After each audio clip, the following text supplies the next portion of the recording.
ये लोग इस ब्रेड बनाने के लिए अपनी जान को इतने ज्यादा जोखिम में क्यों डालते हैं? आज जानेंगे इस इंडस्ट्री की सच्चाई और हमें खूब हंसाने वाले मिस्टर बीन अब कहाँ हैं और क्या करते हैं, और एक ऐसा काला पत्थर जिसे हर एक मुस्लिम चूसना चाहता है। ये काबा का पत्थर है क्या वही है जो हम सोच रहे हैं? और क्या मैगी को बनाने में सच में इस्तेमाल किया जाता है सुअर का फैट?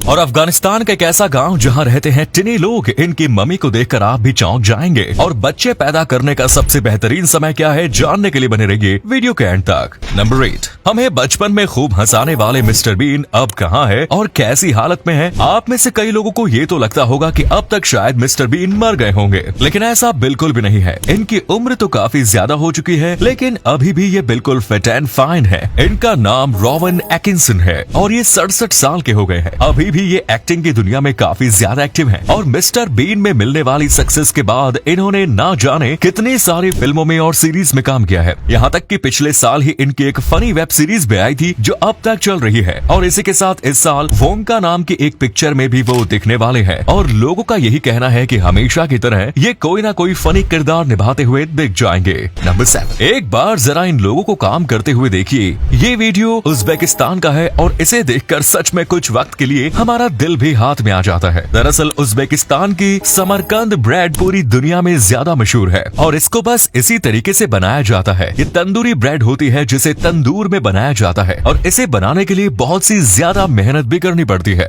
जैसे कि आपको दिख रहा होगा, ये यहाँ की स्पेशलिटी है और इस वीडियो में जो आपको ब्रेड दिख रही है ये सबसे बेस्ट क्वालिटी की मानी जाती है। इसे बनाने के लिए सबसे पहले आटे को तैयार किया जाता है, उसको सही शेप में काटा जाता है, उसको आकार दिया जाता है, उसके ऊपर तिल डाले जाते हैं और फिर कुछ साहसी लोगों द्वारा ये जोखिम भरा काम किया जाता है। ये तवा बहुत ज्यादा गर्म होता है क्योंकि जाहिर सी बात है ये तंदूर है और इसके इतने अंदर तक जाना हद से ज्यादा रिस्की होता है, लेकिन फिर भी ये लोग ये काम करते हैं। नंबर 6, हर एक मुस्लिम इस काले पत्थर को छूना या फिर चूमना चाहता है। इस पत्थर का नाम है अल हजर अल अस्वाद और ये सऊदी अरेबिया में है। ये काला पत्थर काबा के एक कॉर्नर पर लगा हुआ है और इसके ऊपर चांदी की कोटिंग की गई है। दरअसल इस्लाम के हिसाब से ये पत्थर अंतरिक्ष से आया है और इसे प्रॉफिट अब्राहम को एक आर्केंगल द्वारा दिया गया था। और जो भी व्यक्ति हज की यात्रा में जाता है वो इस पत्थर को जरूर छूता है और ज्यादातर लोग तो इस पत्थर को चूमते भी हैं। यहाँ पर अभी आपको ये जो पत्थर दिख रहा है ये एक्चुअली में बस उसका एक हिस्सा है। इस पत्थर को 2 हिस्सों में काटा गया था और एक हिस्से को काबा के अंदर रखा गया और दूसरे हिस्से को काबा के बाहर। कई लोग तो ये भी कहते हैं कि पहले ये पत्थर पूरी तरीके से सफेद हुआ करता था, लेकिन जो भी लोग इसे छूते हैं या फिर चूमते हैं ये पत्थर उन सब के पाप को ले लेता है, जिस वजह से ये काला हो गया। नंबर 5, आपने भी कई बार सुना होगा कि मैगी जो है उसे बनाने के लिए सुअर के फैट का इस्तेमाल किया जाता है और उसी की मदद से मैगी को या उसके मसाले को बनाया जाता है। लेकिन मैं आपको बता दूं कि ऐसा बिल्कुल भी नहीं है। मैगी पूरी तरीके से वेजिटेरियन है। नॉर्मल मैगी में किसी भी प्रकार के नॉन वेज इंग्रेडिएंट का इस्तेमाल नहीं किया जाता है, क्योंकि अगर वो ऐसा करेंगे तो उन्हें पीछे लिखना पड़ेगा,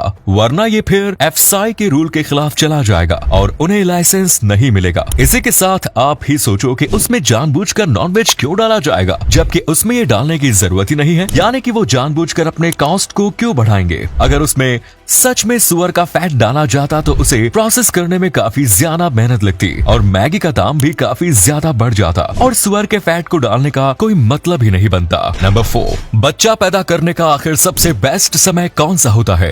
कई एक्सपर्ट्स कहते हैं कि 30 साल के बाद अगर कोई महिला गर्भवती होती है तो फिर कई सारे कॉम्प्लिकेशंस आ सकते हैं। यहाँ तक कि आपने कई बड़े बुजुर्गों को ये भी कहते हुए सुना होगा कि 30 साल के बाद गर्भ धारण करने पर काफी ज्यादा प्रॉब्लम आती है। और वैज्ञानिक दृष्टिकोण से देखा जाए तो 35 साल के बाद जो भी महिलाएं प्रेग्नेंट होती है उनमें कई बार देखा जाता है कि बच्चे की ग्रोथ सही तरीके से नहीं होती। यानी कि 25 से 28 या 30 समय तक सबसे बेहतरीन होता है। 30 से 35 के बीच भी गर्भवती होया जा सकता है, लेकिन 35 के बाद हो सके तो गर्भ धारण नहीं करना चाहिए। नंबर 3, मनीष सेठी नाम का एक इंडियन अमेरिकन एंटरप्रेन्योर है जिसने कारा नाम की एक लड़की को नौकरी पर रखा और उसका काम है इनको थप्पड़ मारना। इनको फेसबुक और बाकी सोशल मीडिया इस्तेमाल करने की बहुत ज्यादा बुरी आदत है जो इनको काम करने से रोकती है और इसी आदत को छुड़ाने के लिए उन्होंने इनको नौकरी पर रखा। जैसे ही मनीष काम के बीच फेसबुक या फिर कोई सोशल मीडिया खोलते हैं तो फिर कारा उन्हें थप्पड़ मारती है और ये थप्पड़ मारने के उन्हें हर घंटे के $8 डॉलर मिलते हैं और ये पिछले 9 साल से ये काम मनीष के लिए कर रही है, लेकिन अब तक इनकी आदत नहीं छूटी। नंबर 2, क्या इलेक्ट्रॉनिक कार पूरी तरीके से मार्केट में आने से पहले ही खत्म होने वाली है? क्योंकि हाल ही में नीदरलैंड के स्टार्टअप ने बहुत ही ज्यादा कमाल की कार बनाई है। ये कार पूरी तरीके से सोलर एनर्जी पर चलती है और एक बार में 80 किलोमीटर से ज्यादा चल सकती है और इसी के साथ इसमें सेफ्टी के लिए चार्जिंग के भी फीचर्स दिए गए हैं ताकि जरूरत पड़ने पर आप इसे बिजली से भी चार्ज कर सकते हो, बिल्कुल किसी नॉर्मल ईवी कार की तरह। इस कार का नाम है लाइटईयर जीरो और ये बिल्कुल किसी इलेक्ट्रिक कार की तरह है, लेकिन ये उससे ज्यादा बेटर है।